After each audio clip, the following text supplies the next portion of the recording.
안녕하십니까?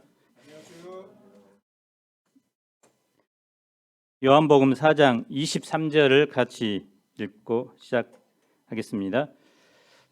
시작. 아버지께 참되게 예배하는 자들은 영과 진리로 예배할 때가 오나니 곧 이때라. 아버지께서는 자기에게 이렇게 예배하는 자들을 찾으시느니라.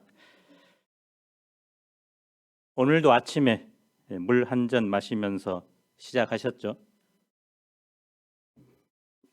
물을 넣어 지은 밥도 먹고 물로 세수하고 양치도 하고 화장실도 가고 물로 끓인 커피와 차도 마시고 생명체는 물이 없이는 하루도 살아갈 수 없습니다. 옛말에 돈을 물 쓰듯이 한다는 말이 있는데 물이 흔해서 아무렇게나 쓴다는 말입니다. 그런데 지금 물을 그렇게 마음대로 쓸 수 있는 시대가 아닙니다. 세계 인구의 3분의 1이 물 부족으로 고통한다고 합니다. 유엔에서는 생명을 유지하는 데 필수적인 물의 중요성을 상기시키기 위해 세계 물의 날을 지정하기도 합니다. 목마르면 물을 마시듯이 영혼의 목마름을 해결할 물도 필요합니다. 어떻게 영혼의 목마름을 해결할 수 있을까요? 제1부 목마릅니다. 1절로 18절입니다. 1절을 보십시오. 예수님께서 제자를 삼고 세례를 베푼다는 것이 요한보다 많다는 말을 바리새인들이 들은 줄 주님께서 아셨습니다. 바리새인들로부터 복음 사역이 방해받을 수 있습니다. 예수님은 유대를 떠나 갈릴리로 가십니다. 4절을 보십시오. 경건한 유대인들은 혼혈과 혼합주의 신앙으로 더럽혀진 사마리아 지역을 일부러 피했습니다. 사마리아 사람들도 유대인들을 증오하여 자기 땅을 지나가는 유대인들이 있으면 습격하기도 했습니다. 예수님은 이런 위험을 무릅쓰고 사마리아를 통과하고자 하십니다. 우물가에 한 목마른 사람이 기다리고 있기 때문입니다. 그 사람을 통해 예수님께 나올 수많은 사마리아 사람들이 있기 때문입니다. 예수님 일행이 사마리아에 있는 수가라 하는 동네에 도착합니다. 현재 아스카라고 불리는 동네입니다. 요셉이 매장된 곳이 가깝습니다. 거기에는 야곱이 파놓은 우물이 있습니다. 예수님은 긴 여행에 지쳐서 우물 곁에 그대로 주저앉습니다. 제자들은 곧장 먹을 것을 사러 동네로 들어갑니다. 우물 곁에 누가 나타날까요? 7절을 보십시오. 사마리아 여자 한 사람이 물을 기르러 나옵니다. 뭔가 사연 있는 여자처럼 보입니다. 예수님은 이 여자에게 어떻게 대화의 문을 여실까요? 물 좀 주시겠습니까? 유대인이라면 누구나 배쳐가는 사마리아 사람, 그것도 누구나 피하고 상대하기 싫어하는 한 여자에게 예수님은 깊은 관심을 갖고 대화하십니다. 자신도 지치고 목마르셨지만 한 여자의 목마름에 관심을 갖고 도와주고자 하십니다. 예수님은 여자와 공통 관심사인 물을 접촉점으로 하여 복음을 전하는 기회로 삼습니다. 만약 예수님이 이곳에 계신다면 캠퍼스 양들에게 어떻게 접근할까요? 하나 스터디 카페에서 중간고사를 준비하지 않겠습니까? UBF 광주 3부 유튜브에 구독 좀 눌러주지 않겠습니까? 우리도 이렇게 접근할 수 있습니다. 여자가 대답합니다. 9절을 읽어봅시다. 시작.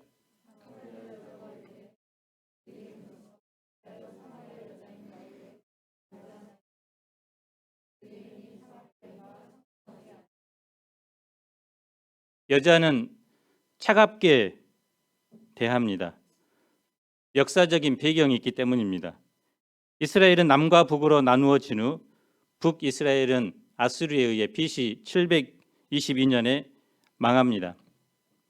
아수르는 자국민을 이곳에 강주로 이주시키고 이로 인해 사마리아는 민족의 순수성을 잃어버리고 혼혈 민족이 됩니다. 그 후 남유다도 바벨론에 의해 멸망하고 포로로 끌려갑니다. 70년이 지난 후 유다 백성들은 귀환하여 예루살렘의 성전을 짓기 시작합니다. 이때 사마리아 사람들도 성전 건축에 참여하고자 합니다. 하지만 유다 사람들은 거절합니다. 사마리아 사람들은 적대감을 품고 성전 건축을 방해합니다. BC 400년경에는 그리심산에 자신들의 성전을 건축하고 독자적으로 예배를 드립니다. 그런데 요한 힐카누스의 지도를 받던 유대인들은 BC 128년경 이 그리심산 성전을 파괴합니다. 사마리아인들은 그에 대한 복수로 AD 6년과 9년 사이에 유월절 축제가 한창이던 예루살렘 성전 뜰에 죽은 사람의 뼈를 뿌려 성전을 모독합니다. 이후로 유대인들과 사마리아인들 사이의 관계는 돌이킬 수 없는 상태가 되고 맙니다. 이런 상종 못할 사이는 인간의 역사 가운데 어느 장소 어느 때나 있었던 현상입니다. 사람 사는 곳에 차별이 있고 장벽이 있습니다. 우리나라도 예외는 아닙니다. 가진 자와 못 가진 자, 보수와 진보, 노년 세대와 청년 세대, 경상도와 전라도 사이에 눈에 보이지 않는 장벽이 있습니다. 그런데 이러한 차별과 경계를 무너뜨리기 위해서 예수님이 이 땅에 오신 것입니다. 접근을 기피하는 사마리아로 일부러 통과하고자 하셨고 사마리아 여자에게 다가가 먼저 말을 거셨습니다. 혹시 우리도 저 사람은 상종 못할 인간이야 하며 금을 그어 놓은 사람이 있습니까? 예수님께서 상종 못할 죄인인 우리에게 먼저 손 내밀지 않았다면 그 누구도 구원받지 못했을 것입니다. 그러므로 그리스도인들은 복음 안에서 사람과 사람 사이의 모든 장벽과 차별을 넘어 누구에게라도 다가가며 함께하는 평화의 사람들이 되어야 합니다. 10절을 보십시오. 예수님은 여자가 하나님의 선물에 대해 또 여자에게 물 좀 달라고 하시는 예수님에 관해 관심을 갖도록 하십니다. 그러면 예수님이 그녀에게 생수를 주었을 것이라고 하십니다. 그래서 예수님께서 여자에게 먼저 물 좀 달라고 하신 이유가 분명해집니다.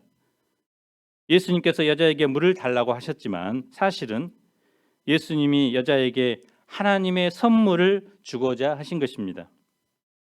기독교는 선물의 종교요 은혜의 종교입니다. 예수님은 우리에게서 뭘 빼앗고자 하시는 분이 아니라 주고자 하시는 분입니다. 구원의 선물을 주고자 하시고 영생의 선물을 주고자 하십니다. 예수님은 우리에게 하나님의 선물을 주고자 친히 육신이 되어 낮고 천한 세상에 찾아오셨습니다. 지친 몸을 안고 사마리아 한 사람을 만나기 위해서 수가 마을까지 찾아가셨습니다. 11, 12절을 우리 함께 읽어봅시다. 시작.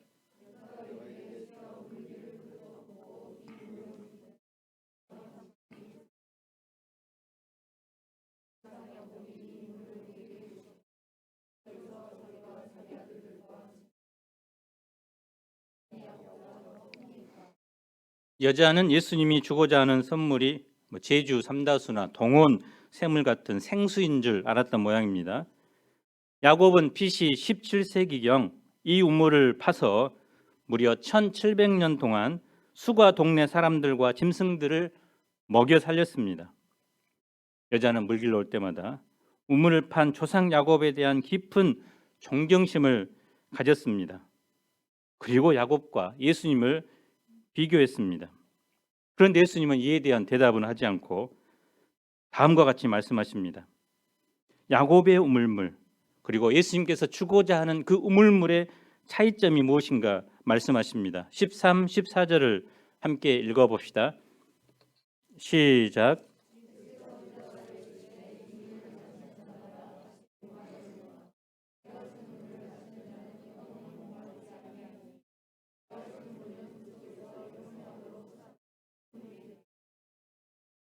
야곱이 주는 물은 야곱 곧 사람이 주는 물입니다. 그 물은 사람의 수고와 노력, 이 두레박질을 통해서 길러내는 물입니다. 야곱의 물은 마시면 없어지기 때문에 다시 공급되어야 합니다. 에레미야 2장 13절은 이렇게 말씀합니다. 내 백성이 두 가지 악을 행하였나니 곧 그들이 생수의 근원되는 나를 버린 것과 스스로 웅덩이를 판 것인데 그것은 그 물을 가두지 못할 터진 웅덩이들이니라.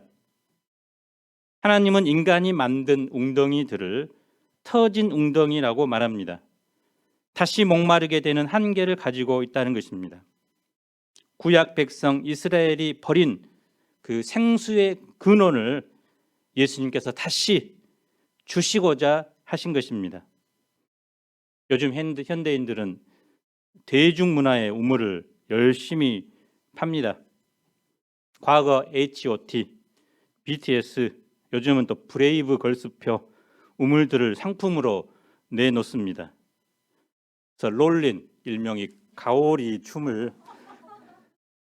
추면 해병대를 비롯해서 군인들이 환장을 하고 수많은 사람들이 몰려듭니다. 브레이브 걸스를 좋아하는 것이 아니라 용감한 형제가 좀 얼굴은 험상궂게 생겼는데 새롭게 야소서에 나와서 2년 전에 이제 간증을 했습니다.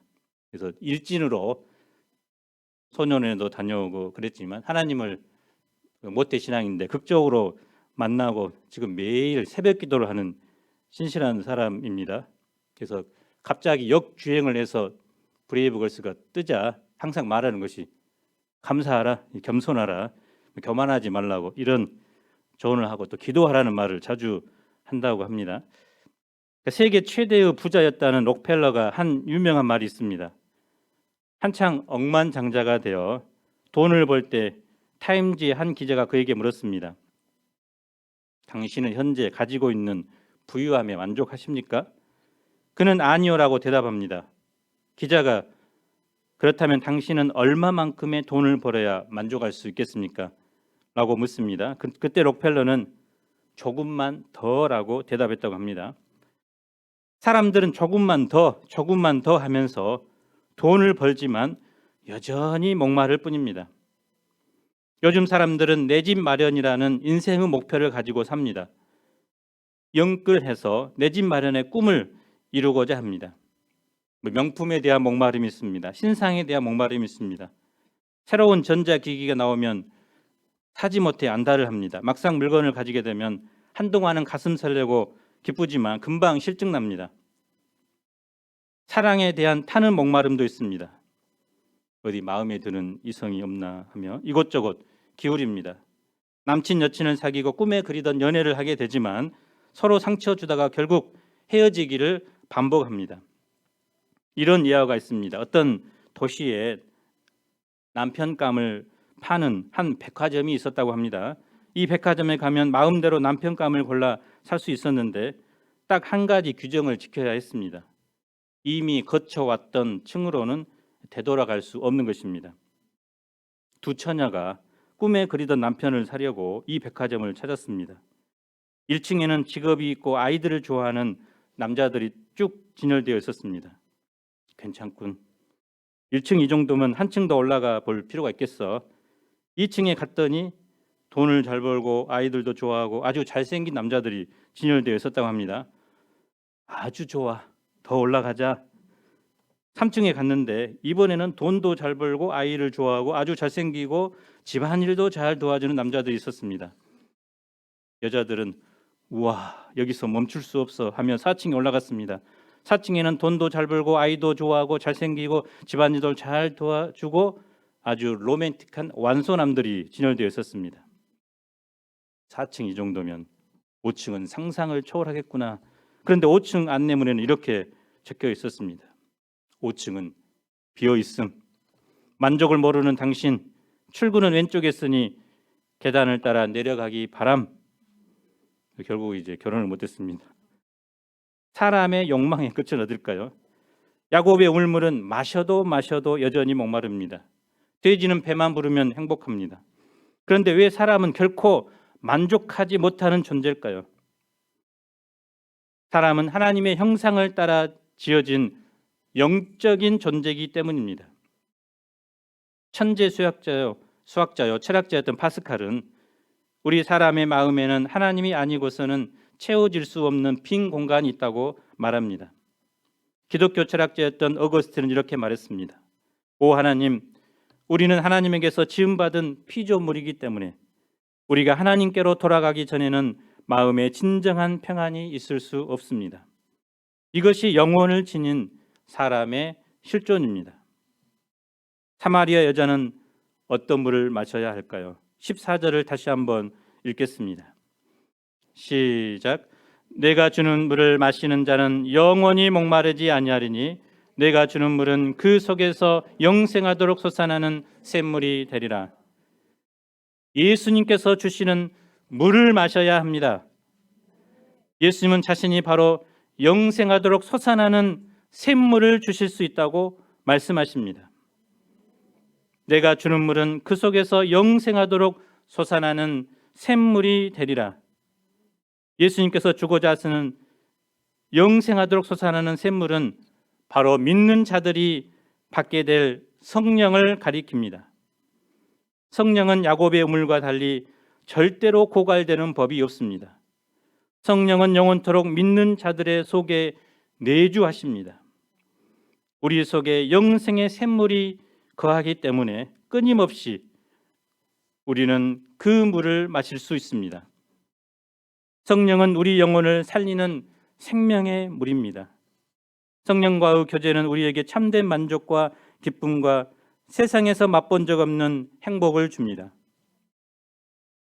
예수님이 약속하신 생수를 맛보게 되면 그 시원함과 충만함 때문에 세상이 주는 야곱의 우물물은 더 이상 생각이 나지 않을 정도로 충만합니다. 내가 세상을 다 가진 것 같고 나만큼 행복한 사람은 세상에 없는 것 같습니다. 예수님은 오늘도 야곱의 우물물이 전부인 것처럼 살아가는 우리 목마른 인생들을 이렇게 초청합니다. 누구든지 목마르거든 내게로 와서 마시라. 나를 믿는 자는 성경의 이름과 같이 그 배에서 생수의 강이 흘러나오리라. 15절을 보십시오. 여자는 그제서야 그런 물을 자기에게 달라고 말합니다. 다시는 목마르지도 않고 물길로 오지도 않게 해달라고 합니다. 예수님은 여자에게 뭐라고 하십니까? 가서 내 남편을 불러오라. 갑자기 왜 남편을 불러오라고 합니까? 고대 근동에서는 결혼한 여자가 다른 외간 남자에게 선물을 받았을 때는 반드시 남편의 동의가 있어야 한다고 합니다. 그런데 여기에는 영적 의미가 있습니다. 여자의 내면에서 영생하도록 솟아나는 샘물이 있으려면 반드시 남편 문제가 해결돼야 한다는 것입니다. 여자에게 있어서 남편은 잘못된 예배의 대상입니다. 덮어버리고 싶은 죄 문제입니다. 무덤까지 가지고 가고 싶은 수치스러운 문제입니다. 그런데 그 문제를 주님께 들고 나오라고 합니다. 여자의 대답이 무엇일까요? 나는 남편이 없습니다. 예수님은 여자에게 그동안 남편 5과 결혼했다가 헤어지고 현재도 한 남자와 동거하고 있지만 내 말이 참되도다 하시며 여자의 대답을 인정해 줍니다. 예수님께서 여자의 남편 문제를 드러낸 것은 정죄하기 위함이 아닙니다. 그의 상처를 치료해 주고 죄사함과 자유를 주고자 하십니다. 우리는 우리의 아픔이나 상처, 죄 문제는 건드리지 않고 예수님에게서 영생의 샘물만 얻을 수 있으면 좋을 것 같습니다. 그러나 예수님은 남편을 불러라고 합니다. 죄가 우리의 하나님 사이를 가로막는 장벽이기 때문입니다. 그러므로 아픔이 되고 수치스럽더라도 남편 문제를 진실하게 주님께 들고 나가야 합니다. 나의 남편을 불러오면 주님께서 내 안에서 영생하도록 솟아나는 샘물을 허락해 주십니다. 제2부 예배합니다. 19, 20절을 함께 읽어봅시다. 시작.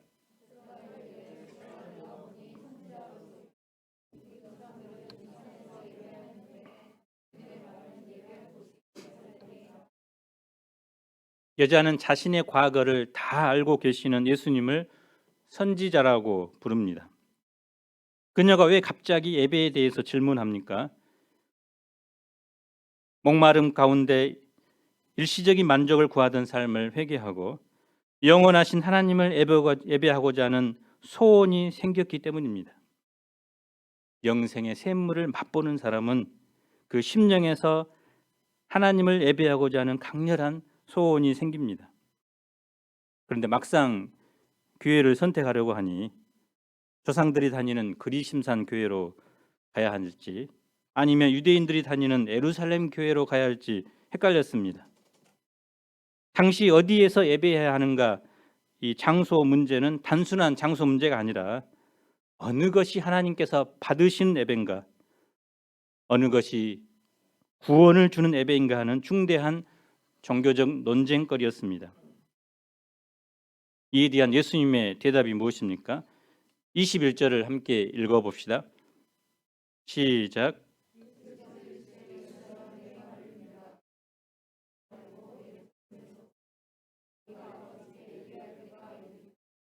(23절도) 같이 읽어봅시다. 시작.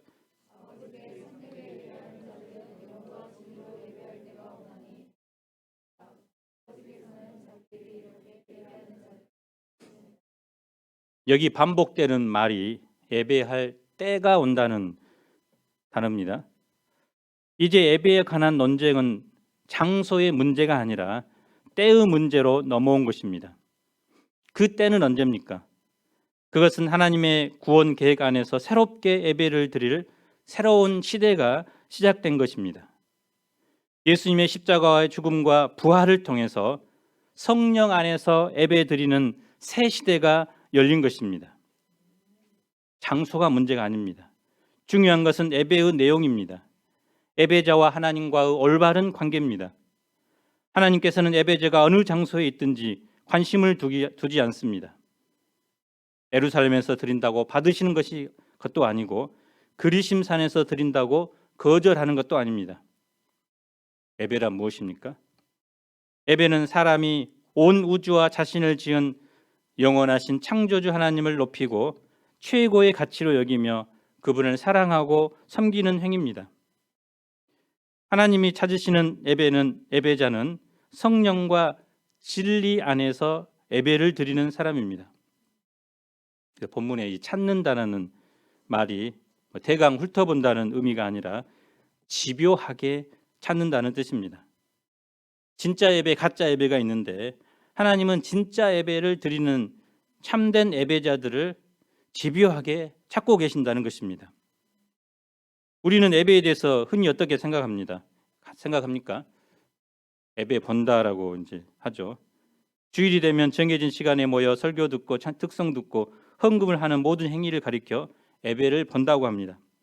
그런데 오늘 말씀을 보면 우리는 예배를 드리는 것이고 하나님이 보십니다. 하나님이 예배하는 우리를 집요하게 보시고 참되게 예배하는 자들을 하나님이 찾으십니다. 왜 그랬을까요? 하나님께 바르게 예배하는 자가 참된 하나님의 자녀이기 때문입니다.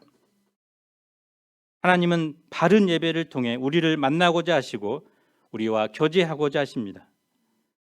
무엇보다 참되게 예배하는 자가 세상에 나가서도 하나님의 자녀답게 빛과 소금으로 살 수 있기 때문입니다.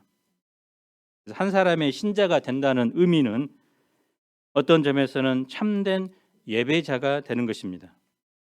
계시록을 보면 우리가 장차 하나님 나라에 가서 하게 될 주된 일도 하나님을 예배하는 일입니다. 그러므로 이 땅에서의 예배는 우리가 장차 하나님 나라에서 만왕의 왕이요 만유의 주 되신 하나님을 예배하는 삶의 연습이라고 할 수 있습니다. 우리가 어떻게 참되게 예배하는 삶을 살 수 있을까요? 예수님은 이렇게 말씀하셨죠.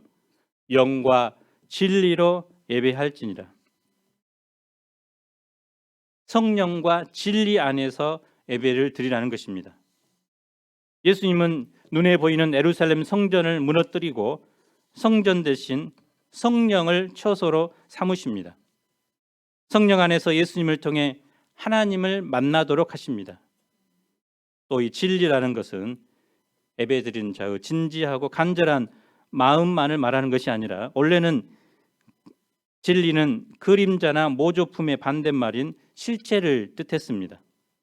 실체가 예수님이라는 것입니다. 그동안 구약 성도들이 드린 예배는 실체가 오기 전에 모조품 예배에 불과했습니다. 양이나 소를 잡아 드린 예배는 하나님의 어린 양 예수님에 대한 그림자에 불과했습니다. 이제부터는 양과 소가 필요하지 않습니다. 이제부터는 성령과 예수님 안에서 예배를 드려야 합니다. 그래서 참된 예배는 성령과 예수님 안에서 말씀을 중심으로 드려지는 예배입니다. 그래서 이 시대는 예배의 장소가 중요한 문제였습니다. 그러나 새 시대는 예배자가 중요합니다. 새 성전 대신 예수님을 구주와 왕으로 모시는 예배, 성령에 의한 생명과 치유와 화해를 경험하는 예배, 진리에 순종하고 예수님의 가르침과 인격과 삶을 본받고자 하는 예배를 드리는 그런 사람들을 하나님께서 찾고 계십니다. 그래서 형식이 어떠하든 영이신 하나님이 기뻐하시는 예배의 조건은 딱 한 가지입니다. 성령과 진리로 드려지는 예배입니다. 우리는 1년이 넘게 대면 예배, 비대면 예배를 혼용해서 드립니다. 몇몇 분들은 예배에 대한 우리의 자세가 흐트러지지 않을까 걱정하고 있습니다. 한편 온라인 예배에 익숙해져서 대면 예배를 부담스러운 게 여길 수 있기 때문입니다. 그래서 얼른 코로나 시국이 끝나고 모두가 함께 모여 예배하는 날을 그립니다. 그런데 오늘 말씀에 기초해 볼 때 대면 예배나 비대면 예배나 보다 더 본질적인 문제가 있음을 발견합니다. 지금 거실에 앉아서 예배를 드리든 3층 의자에 앉아 예배를 드리든 예배의 장소보다 예배의 핵심은 성령과 진리 안에서 그리스도가 중심이 되는 예배를 드리고 있는가 아닌가 하는 것입니다. 오늘날 많은 사람이 마치 쇼핑을 하듯이 자기 마음에 드는 예배를 골라서 드린다고 합니다. 사람이 중심이 드리는 예배, 또 예배에 대한 나의 기호와 취향이 기준이 되는 예배를 드리고 있습니다. 한 예배에 실증이 나면 훌쩍 옮겨가서 다른 예배를 드리면 그만이라고 생각합니다. 그러나 사실 엄밀히 말하면 비대면 예배는 없습니다. 모든 예배는 하나님과 마주하는 대면 예배입니다. 유튜브 화면과 줌 스크린 너머에는 성령과 진리로 예배 드리는 자를 찾고 계시는 하나님이 계십니다. 우리는 예배의 구경꾼이 아니라 참여자가 되어야 합니다. 과거 구약 백성들은 예배를 드리고자 할 때 며칠 전부터 자식처럼 애지중지하던 짐승, 가장 좋은 소나 또 양을 고릅니다. 또 그 짐승을 예루살렘까지 끌고 갑니다. 그리고 성전에서 칼을 잡고 그 짐승을 죽이고 피를 뿌립니다. 제사장들이 그 짐승이 갈기갈기 찢겨지고 불에 태워지는 그 광경을 목격합니다. 그래서 이걸 통해서 자신의 죄가 얼마나 크고 또 하나님의 죄사함의 은혜가 얼마나 큰가 감격을 눈으로 보게 됩니다.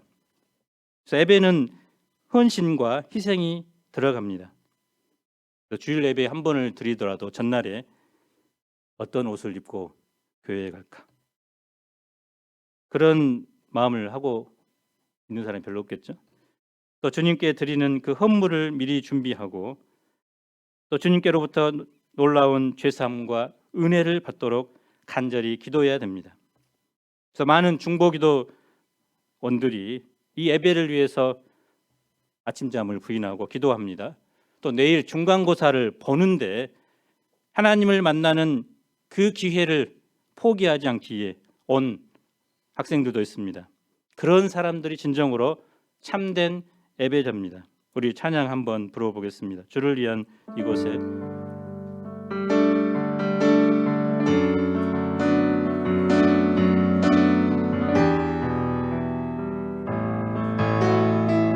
주를 위한 이곳에. 주를 위한 이곳에 예배하는 자들 중에 그가 찾는 이 없어. 그가 찾는 이 없어. 주님께서 슬퍼하시네. 주님이 찾으시는, 주님이 찾으시는 그 한 사람, 그의 배자. 내가 그 사람 되길, 내가 그 사람 되길 간절히 주께 예배하네. 주내로